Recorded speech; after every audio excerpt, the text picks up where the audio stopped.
상한 갈대를 꺾지 아니하며 꺼져가는 심지를 끄지 않으시고 참으로 오래 참고 기다리시고 또 기회를 주시는 우리 하나님은 북이스라엘 왕 중에 가장 악한 왕 아합에게도 마지막 기회에 끊임없는 기회를 허락해 주십니다. 이스라엘은 아람의 군대를 무려 10만 명이나 물리치며 아람 왕 베나닷을 죽일 수 있도록 도우십니다. 이것은 아합 왕이 또 이스라엘 군대가 잘해서 이긴 것이 아니고 하나님께서 승리하게 하셨다 하는 사실을 깨닫고 이제라도 하나님께 돌아오라는 하나님이 아합에게 주신 기회였습니다.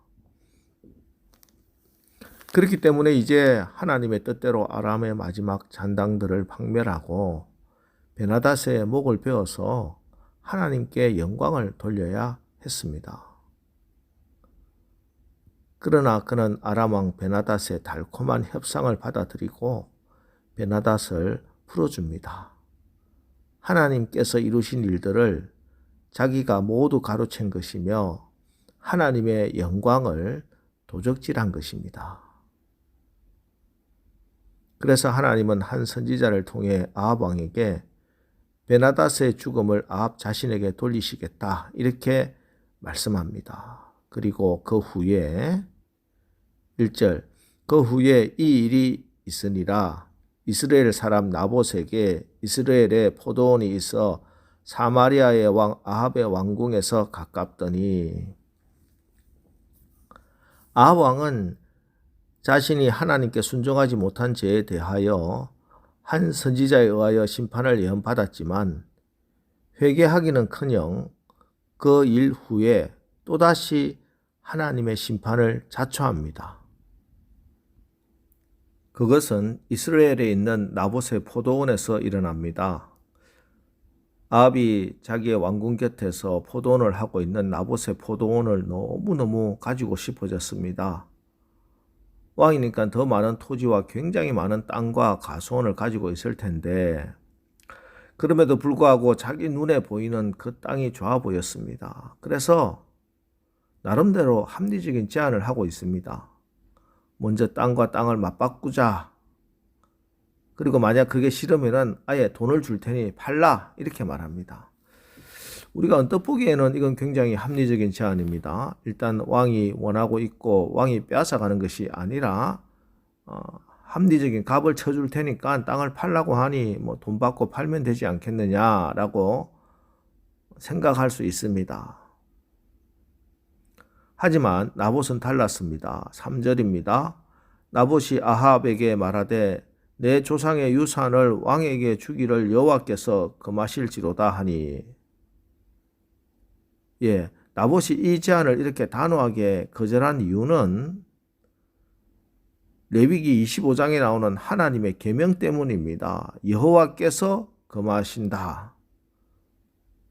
토지는 여호와께 속한 것이니 함부로 팔지 말라 하는 하나님의 율법에 어긋난다. 그 말이에요. 이스라엘 백성들에게는 토지는 개인의 소유가 아니라 모든 토지는 하나님의 소유였습니다. 하나님의 소유인 토지를 각 지파별로 하나님께서 분배해 주셨고 그 조상적부터 그 후손들이 그 땅에서 정착하고 살고 농사짓고 살고 그래서 그 토지는 임의로 사거나 팔거나 할 수 없도록 하나님의 율법이 정해 놓았기 때문입니다. 그래서 나봇은 아무리 왕이라 할지라도 하나님께서 정하신 땅과 토지에 대한 소유에 대한 율법을 나는 어길 수 없습니다. 단호하게 거절하고 있습니다. 아합도 이것을 아는지라 병이 나서 자리에 누워버렸습니다. 그러나 이세벨은 불량배 2명을 세워서 거짓 증언을 하게 합니다. 나봇이 하나님과 왕을 함부로 모독했다라고 거짓 증언을 하게 합니다.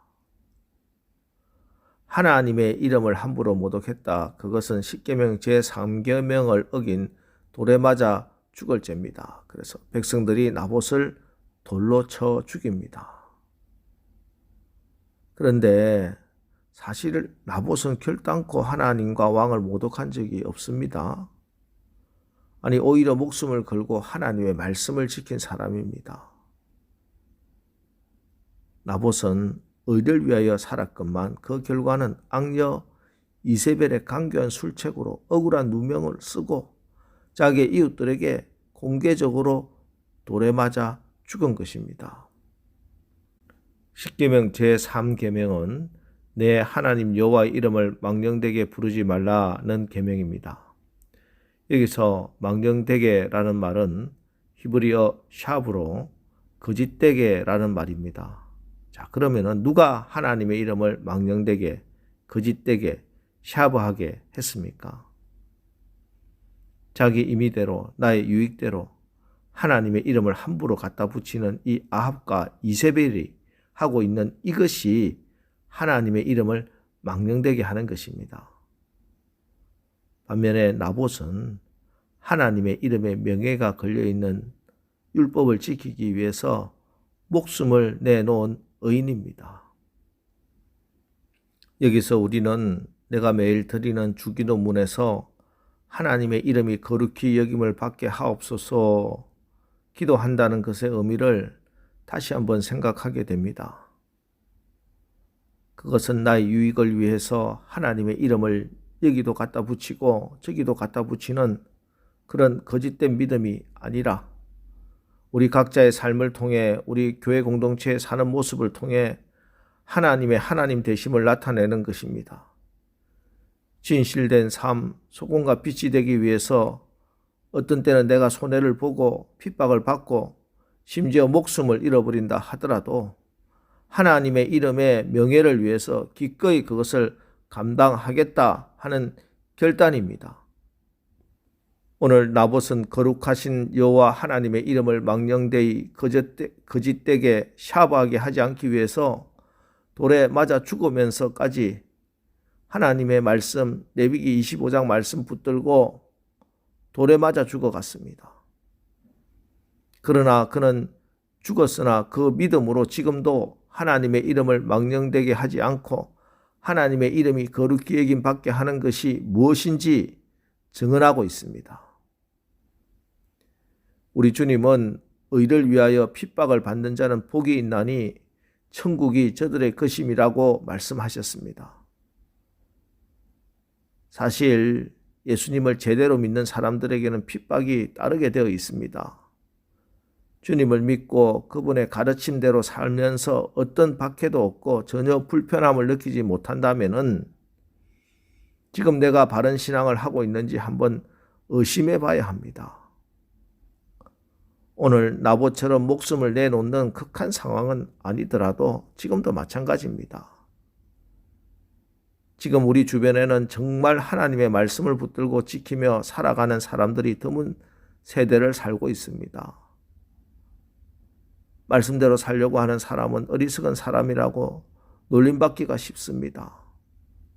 요즘 이 시대가 어떤 시대인데 그런 말씀 붙들고 사느냐? 대충 살라고 사람들은 충고하기가 일쑤입니다. 그럼에도 불구하고 말씀을 지키며 사는 사람들, 나봇 같은 사람들이야말로 하나님의 이름을 거룩하게 영광되게 하는 복된 사람인 줄 믿습니다. 말씀이 다 무너져 내렸던 시대에 아무도 하나님의 말씀을 지키는 것이 고귀한 가치라고 여기지 않던 그 시대에 돌에 맞아 죽어가면서까지 하나님의 말씀을 붙들었던 나봇이야말로 천국의 주인공입니다. 하나님의 이름을 망령되이 여기고 함부로 거짓으로 하나님의 이름으로 의인을 처단했던 아합과 이세벨은 결국에 그에게 내린 저주대로 개들이 먹는 그런 최후를 맞이했습니다. 세세토록 손가락질을 받습니다. 그러나 주의 이름을 위해 말씀 붙들고 죽어갔던 나봇은 하나님의 이름을 영광되게 하고 하나님 나라의 주인공이 되고 자자손손 칭찬과 존경을 받게 되었습니다. 오늘 하루 하나님의 이름의 명예를 생각하시고 하나님 말씀에 순종하십시오. 하나님 말씀을 지켜내십시오. 그래서 하나님의 이름이 거룩히 여김을 받고 이를 위해 혹 있을 핍박이 여러분이 천국 백성이라는 증거가 되시기를 주님의 이름으로 축원합니다. 기도하겠습니다. 하나님, 우리가 하나님의 말씀을, 주님이 주신 명령을 나의 유익에 따라 이리저리 변개하는 그런 하나님의 이름을 망령되이 여기는 자 되지 않게 하옵소서. 오늘 나봇처럼 세상이 무시하고 지키지 않는다 하더라도 하나님의 말씀이기에 그 말씀 붙들고 지켜 우리가 하나님의 이름이 거룩히 여김받게 하는데 쓰임받게 하옵소서. 그래서 하나님의 신실하심과 온 우주의 주인인 하나님 되심을 증거하게 하옵소서. 예수님의 이름으로 기도합니다. 아멘.